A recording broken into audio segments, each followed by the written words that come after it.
ఇక రేవంత్ తుమ్మల మధ్య లొల్లి నిజమే. సీఎం మంత్రి మధ్య పెరిగిన అగాధం. రాజ్భవన్లో బుధవారం ఇద్దరి మధ్య గొడవ.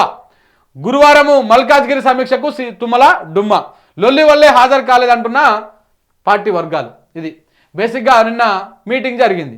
ఈమెని క్యాండిడేట్గా ఫైనల్ చేసడం కోసము మీటింగ్ జరిగింది. ఆ మీటింగు పార్లమెంటరీ లోక్సభ మల్కాజ్గిరిలో పార్లమెంటు ఇన్ఛార్జి తుమ్మల నాగేశ్వర్. ఆయన లేకుండానే రేవంత్ మీటింగ్ పెట్టిండు, సమీక్ష పెట్టి క్యాండిడేట్ను కూడా ఫైనల్ చేసిండు. నిన్న ప్రకటించడం జరిగింది. సో కాబట్టి ఇద్దరి మధ్య లొల్లి గట్టిగానే ఉంది. నిన్ననే మనం రాసినాం ఆల్రెడీ. తుమ్మలకి రేవంత్కి మధ్యలో లొల్లి అయింది, రాజ్భవన్లో తిట్టుకున్నారు అని చెప్పేసి. సో నిన్న దీనికి రాలేదు. సో మొత్తానికి వాళ్ళిద్దరి మధ్య లొల్లి నిజమే అన్నమాట, గట్టిగానే ఉంది. రేవంత్ రెడ్డికి అర్థం కాని విషయం ఏంటంటే, నీ ప్రభుత్వాన్ని కూల్చేటువంటి కార్యక్రమం ఖమ్మం నుంచే స్టార్ట్ అవుతుంది నాయన. ఇప్పటికే ఈయన ఏమంటాడు తెలుసా, ఇగో ఈయన తుమ్మలతోనేమో ఒక కీలక నేత తుమ్మలతోనేమో లొల్లి. ఇంకా చూడు నీకు ఇప్పుడు ఒక చిన్న విషయాన్ని చూపిస్తా చూడండి మిత్రులారా. రేవంత్ రెడ్డి కొంప ముంచేది ఖమ్మమే. ఇప్పుడు ఖమ్మంలో 3 మంత్రులు ఉన్నాయా. ఒకటి బట్టి విక్రమార్క, ఇంకొకటి తుమ్మల,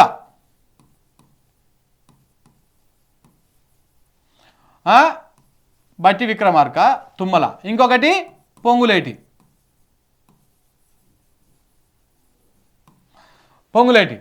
సో ఈ 3 మంత్రులు ఉన్నారు. ఈ 3 మంత్రులతోటి రేవంత్ రెడ్డికి కయ్యమే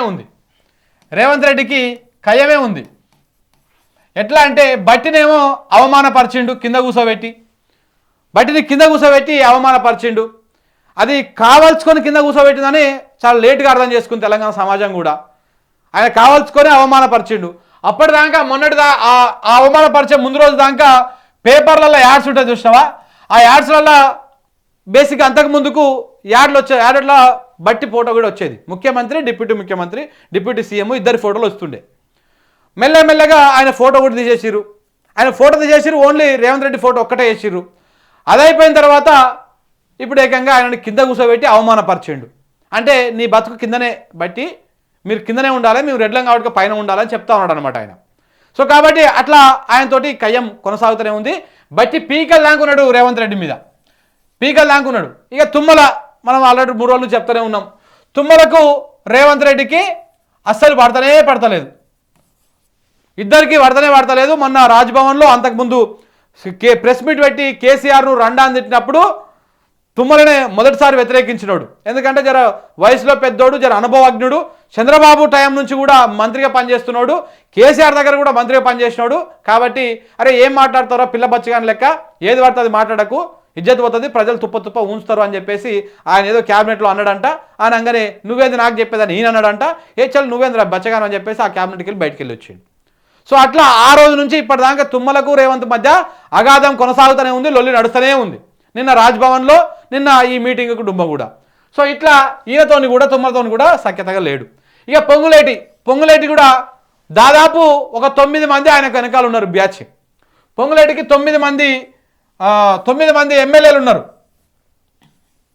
9 మంది ఎమ్మెల్యేల టీం ఉంది. ఈ నకరేకల్లో వేముల వీరేశం కావచ్చు, ఇట్లాంటి వాళ్ళ కొన్ని ఎస్సీ రిజర్వ్డ్ కాన్స్టిట్యున్సీలు, ఇట్లాంటివన్నీ డబ్బులు పెట్టేటువంటి వ్యవహారం మొత్తం ఈయన చూసుకొని ఈయన నడిపించుకున్నాడు. రేపనాడు 9 మంది షిట్ కేస్తే ఎక్కడంటే అక్కడ పోతారన్నమాట. ఈ పొంగులేటి ఎవరి చేతిలో ఉంటాడు, వైఎస్ జగన్ చేతిలో ఉంటాడు. సో ఇట్లా ఇవన్నీ వ్యవహారము పొంగులేటి కూడా నడుస్తూనే ఉంది. ఇప్పటికే నిన్న ప్రెస్ మీట్ పెట్టి, మీడియా చిట్చాట్ పెట్టి నాకు ముఖ్యమంత్రి కావాలని ఏం లేదు అని చెప్పేసి అన్నాడు. సో కాబట్టి అక్కడ అన్న దగ్గరనే అర్థమైపోతా ఉంది ఆయనకు ముఖ్యమంత్రి కావాలని ఉందా లేదా అని చెప్పేసి. ఆ వార్త కూడా చూద్దాం. ముఖ్యమంత్రి కావాలని లేదు అని అంటున్నాడంటే ఆయనకు నిజంగా మనసులో ముఖ్యమంత్రి కావాలని ఉంది.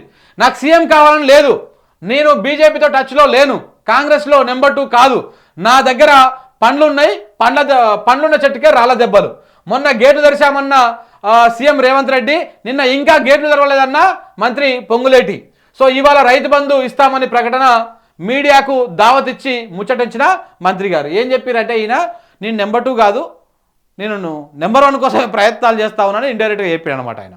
సో ఏం చెప్పాడు, నాకు సీఎం కావాలని లేదు అంటే ఇప్పుడు ఇక్కడ ఒక పాట ఉంటుంది, అవునంటే కాదనులే కాదంటే అవుననులే ఆడువారి మాటలకు అర్థాలే వేరులే అని ఒక పాట ఉంటుంది.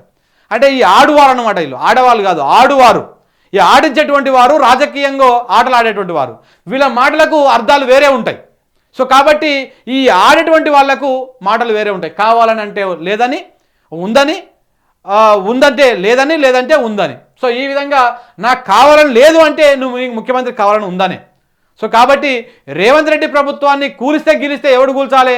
ప్రస్తుతానికైతే ఖమ్మం వాళ్ళు రెడీగా కూర్చున్నారు. ఎందుకంటే ఖమ్మంలో 9 మంది గెలిచిరు. ఆ 9 మంది అందరూ ఈయనకు వ్యతిరేకంగానే ఉన్నారు, రేవంత్ రెడ్డికి. సో కాబట్టి 9 మంది వీకిరు అనుకో, ఉన్నాయే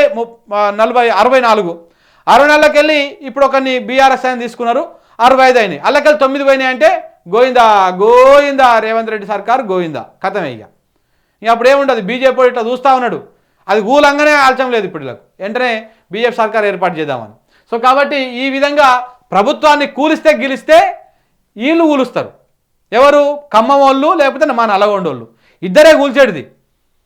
నల్లగొండల ఉత్తమ్ కుమార్ రెడ్డికి మంటలు వేసినప్పుడు ఆయన నన్ను కూలుస్తాడు, లేకపోతే కోమటిరెడ్డి తిక్కలేసినప్పుడు ఈయన నన్ను కూలుస్తాడు. ఇద్దరు మంచి మోతవారులే అనమాట. వీళ్ళందరూ నల్గొండ జిల్లాలో ఉన్నటువంటి అందరు ఎమ్మెల్యేలు మొత్తం 12 మందిలో 11 మంది వీళ్ళ చెప్పు చేతుల్లోనే ఉంటారు.